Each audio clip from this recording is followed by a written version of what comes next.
Assalamualaikum warahmatullahi wabarakatuh. Kami dari kelompok 8 Prodi Hukum Keluarga Islam di bawah bimbingan Ustadzah Nurul Budi Murtini akan mempresentasikan tugas yang berjudul Realisasi Pancasila. Kelompok kami terdiri dari 4 anggota. Materi pembahasan kita kali ini: 1. Definisi realisasi. 2. Asas dan urgensi Pancasila. 3. Nilai-nilai Pancasila. 4. Wujud realisasi Pancasila. Dan yang kelima, internalisasi nilai Pancasila. Pembahasan pertama. 1. Definisi realisasi. Menurut KBBI, realisasi adalah proses menjadikan nyata, perwujudan atau implementasi Pancasila sebagai ideologi dasar bagi negara Indonesia. Nama ini terdiri dari 2 kata dari bahasa Sanskerta. Yang pertama panca yang berarti 5 dan sila yang berarti prinsip atau asas. Pancasila merupakan rumusan dan pedoman kehidupan berbangsa dan bernegara bagi seluruh rakyat Indonesia. Kedua, realisasi Pancasila. Pancasila dalam realisasinya memiliki konsekuensi yang berbeda-beda tergantung pada konteksnya. Realisasi ini sangat penting karena Pancasila sebagai dasar filsafat pandangan hidup pada hakikatnya adalah merupakan suatu sistem nilai yang dapat direalisasikan serta diamalkan dalam kehidupan secara konkret dalam konteks bermasyarakat, berbangsa, dan bernegara. Pembahasan yang kedua, asas dan urgensi Pancasila. Asas dan urgensi Pancasila. Yang pertama, nilai yang ada dalam Pancasila bersumber dari nilai-nilai yang ada dalam kehidupan masyarakat Indonesia, yang meliputi yang pertama, nilai adat istiadat, yang kedua, nilai kebudayaan, yang ketiga, nilai agama. Yang kedua, Pancasila sebagai dasar negara, sebagai filsafat, dan sebagai ideologi dalam realisasinya memiliki konsekuensi yang berbeda-beda. Yang pertama, Pancasila sebagai dasar negara mempunyai arti Pancasila sebagai pedoman dan pandangan hidup rakyat Indonesia. Yang kedua, Pancasila sebagai filsafat mempunyai arti Pancasila sebagai pedoman dan pegangan dalam hidup, tingkah laku, dan kehidupan bermasyarakat dan bernegara di Indonesia. Yang ketiga, Pancasila sebagai filsafat dan pandangan hidup merupakan suatu sistem nilai yang harus direalisasikan dan diamalkan secara konkret dalam kehidupan masyarakat, baik secara moral maupun hukum. Pembahasan ketiga, nilai-nilai Pancasila. Lalu, apa saja nilai-nilai yang terkandung dalam Pancasila? Berikut adalah nilai-nilai yang terkandung dalam Pancasila. Sila pertama, ketuhanan yang Maha Esa. Sila kedua, kemanusiaan yang adil dan beradab. Sila ketiga, persatuan Indonesia. Sila keempat, kerakyatan yang dipimpin oleh hikmat kebijaksanaan dalam permusyawaratan perwakilan. Sila kelima, keadilan sosial bagi seluruh rakyat Indonesia. Yang pertama, nilai ketuhanan. Beriman dan bertakwa, saling menghormati, saling bertoleransi, dan tidak ada pemaksaan. Yang kedua, nilai kemanusiaan. Memanusiakan manusia, tidak membedakan hak manusia yang satu dengan yang lainnya, yaitu berlaku adil terhadap sesama manusia. Menjunjung tinggi nilai kemanusiaan, tidak semena-mena dan saling tolong-menolong. Yang ketiga, nilai persatuan. Cinta tanah air dan menggunakan bahasa persatuan bahasa Indonesia. Menumbuhkan rasa rela berkorban untuk kepentingan bangsa dan negara. Mengakui keragaman suku dan budaya dan mendorongnya ke arah persatuan. Yang keempat, nilai kerakyatan.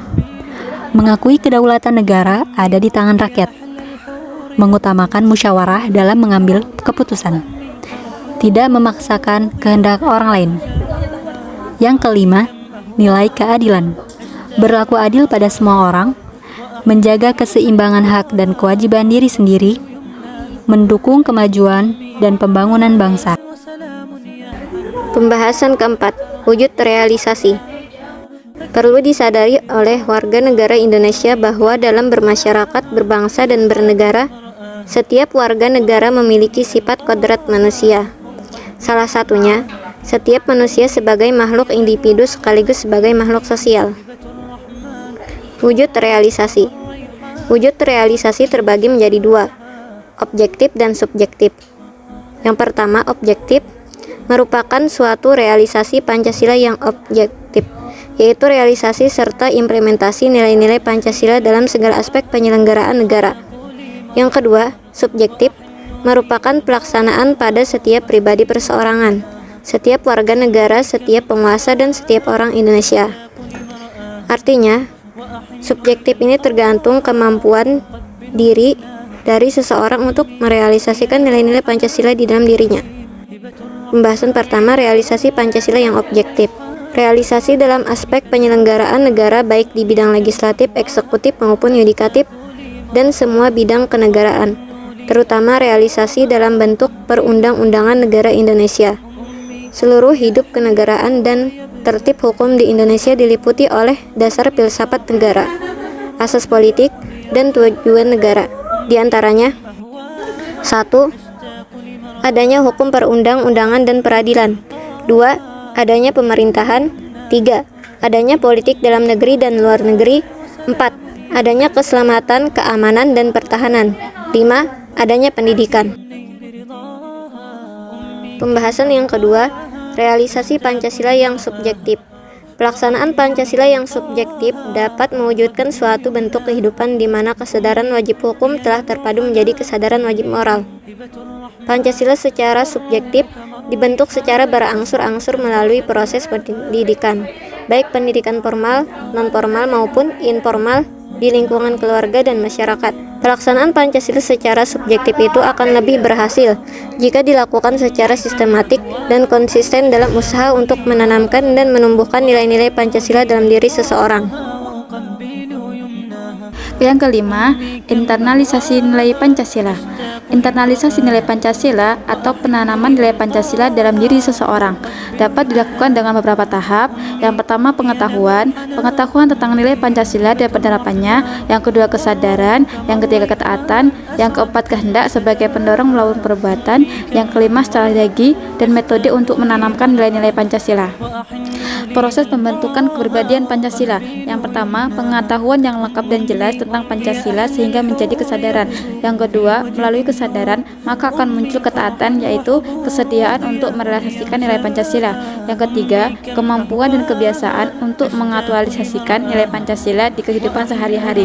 Sehingga dari 3 proses pembentukan kepribadian di atas maka akan tumbuh mentalitas kesatuan lahir batin dan kehendak sikap dan perbuatan untuk merealisasikan nilai Pancasila tersebut. Kesimpulan, realisasi Pancasila terbagi menjadi 2, yaitu realisasi secara objektif dan subjektif. A. Aktualisasi Pancasila secara objektif, yaitu aktualisasi Pancasila dalam berbagai bidang kehidupan kenegaraan. B. Aktualisasi Pancasila secara subjektif, yaitu aktualisasi Pancasila pada setiap individu seseorangan. Realisasi nilai-nilai Pancasila perlu dilakukan secara bertahap, baik pendidikan formal maupun realisasi Pancasila akan berjalan dengan baik dengan adanya sosialisasi dan pembudayaan tentang Pancasila. Sekian presentasi dari kelompok kami, semoga bermanfaat. Wassalamualaikum warahmatullahi wabarakatuh.